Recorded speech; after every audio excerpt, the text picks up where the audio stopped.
In an incredible moment of lucidity, it's just possible that in the India of the Vedas everything concerning the nature of the world and reality had already been discovered.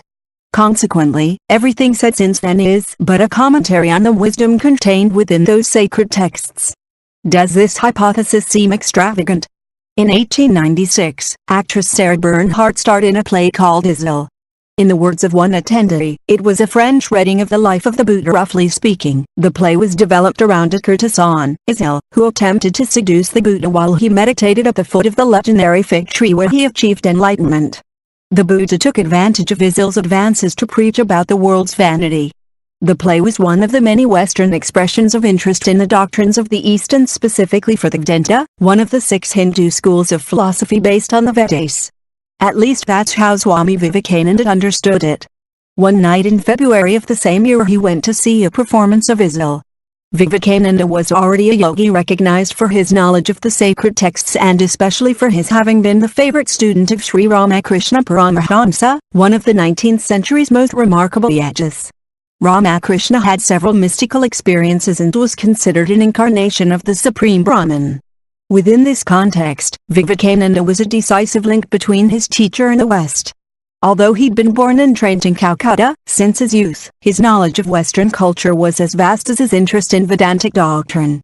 That combination, along with Ramakrishna's tutelage, made Vivekananda an enthusiastic promoter of Vedantic wisdom outside of India. Sarah Bernhardt knew all of this, or at least, she knew who Swami Vivekananda was.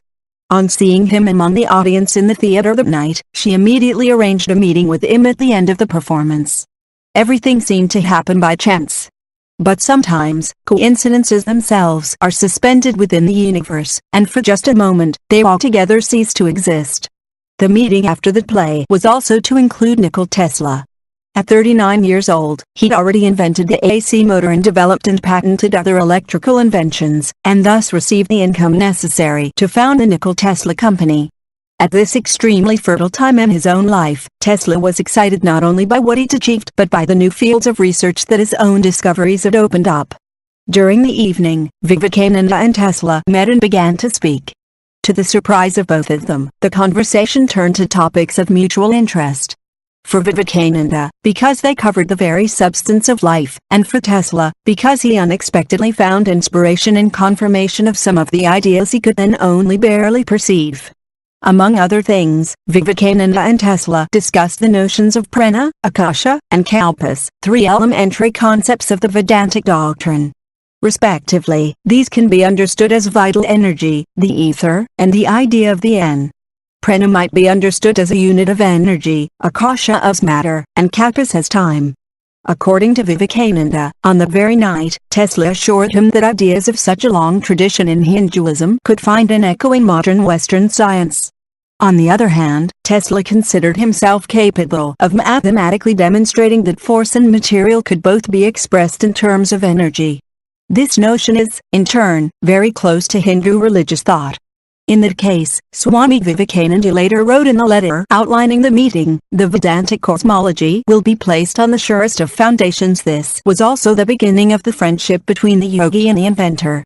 Each found an interlocutor who, from his own position, nevertheless had a possibility of proximity to the other. Tesla continued to pursue his interest in the doctrine of the Vedas.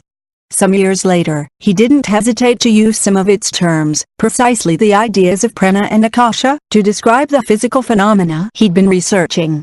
If you want to find the secrets of the universe, think in terms of energy, frequency, and vibration, wrote the inventor. One might wonder if, at the moment he realized this universal maxim, he hadn't been experiencing the rapture of a yogi or a mystic. In an incredible moment,